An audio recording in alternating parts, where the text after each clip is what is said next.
What do you get when you combine wanton narcissism, widespread nutritional deficiency, and spiritual melancholia? Answer: the contemporary genderless youth. And if that isn't enough, the countless hours hovering over electronic devices, lack of outdoor activity, and a general disdain for healthy social diversions has brought the latest generation of Western youth to a point that now imperils the continued existence of Western civilization. Even the usual disengagement of your typical youth, a malaise that has been ruthlessly fostered by the media elite ever since its victory over McCarthy in the 1950s, has an uncanny edge to it. This is an utterly nihilistic group of young people, and many of them literally do not care about anything but themselves. Sociologists will say this is predictable teenage behavior going back to the Stone Age. Meteorologists will assert that this is evidence of climate change. But none of it deals with the root cause, for all of this is fostered by the individual postmodern personality.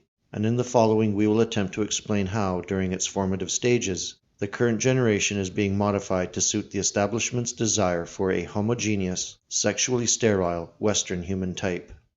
From the very beginning, when the first communities began organizing themselves through governments, the issue of sexuality and the legislation of laws pertaining to it were central in their governance.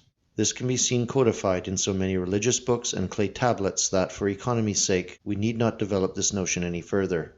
For the most part, the intended effect was to introduce commonly understood standards of practice or forms of engagement when it came to marriage, procreation, and healthy sexual practices.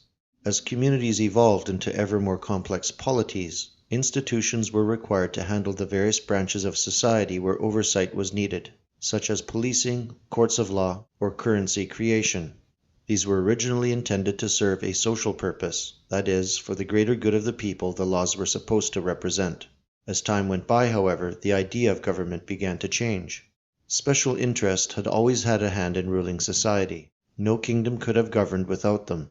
But with the slow decay of monarchical absolutism and the rise of the elitist schools of governance, these special interest groups now had greater sway in politics.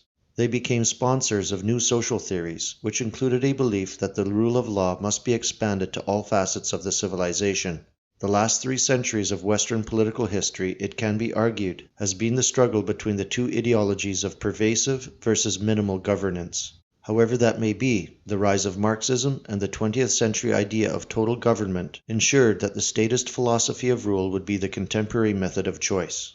But what does this have to do with pansexual delusions? Everything.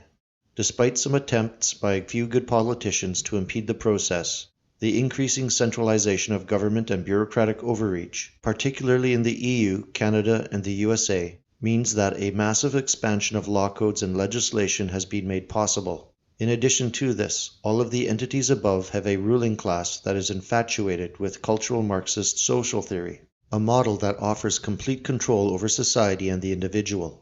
Furthermore, considering that cultural Marxist philosophy is, practically speaking, a social engineering model, there is now the potential to create a completely new human type.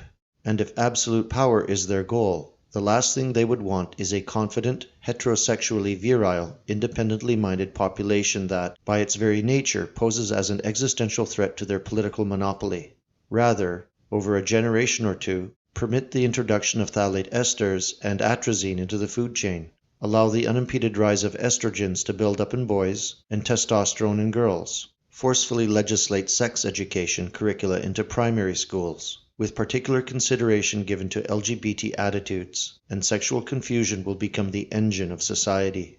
Hence, a gender-confused sexual dysphoria becomes a key opening or vector point into the very heart of a people. Moreover, we contend that sexual confusion will be the weapon of choice against Western populations in the future, whose organic and cultural integrity will become so splintered so as to seem like the entire social order has collective schizophrenia. There is ample evidence to suggest that Western governments have had a preoccupation with scientific research pertaining to the control of human populations over the past 100 years, particularly in the fields of eugenics and psychiatry. Other tactics such as the creation of divisional social issues, cultural Marxist regimentation, and the institutionalization of state dependence have done endless harm. But nothing offers more power to a ruling class than the absolute control over the reproductive ability of a population, period. Furthermore, new lifestyles, and more crucially, the ideology that guides them, wrecked the nuclear family model within 2 generations. Children were now being raised by single mothers, next-door neighbors, and television sets. The transmission of core family values has ended. Traditional archetypes and the philosophical relationship between family members has been dismantled. To make things worse, agri-corporations and synthetic foods companies insist on unhealthy marketing schemes, which have drastically altered Western eating habits. Untested industrial materials, plastics, biotoxins, chemically caused allergies, vaccinations, and rampant depression are all coalescing to target entire European populations in a very short span of time. Included with this, the least considered cause of the gender-confused generation, and this is statistically borne out, is the fatherless household. In the US alone, some 40% of all teenagers suffering from gender dysphoria come from single-mother homes. Realistically, however, the rate is probably much higher. The father archetype influences personality and sexual awareness far more profoundly than the mother, for it is the primordial function of the father archetype to promote the fundamental distinguishing of opposites and, consequently, differentiation of various unconscious contents. Carl Jung wrote, "There is no consciousness without discrimination of opposites." And for so many now, it is the lack of a father that has brought them to this unhappy place. When the consciousness centers are not being lit up, the ability to discriminate between opposites, including sexes, is handicapped. It is really that simple. The long-term consequences of the Western elite's tinkering in social engineering could not have been known to them from the outset, but they struck gold nevertheless. And what are the odds that they would let a heterosexual European patriarchy flourish once again in the West? One would think they would rather let it burn like a funeral pyre than let go of their halakhic power.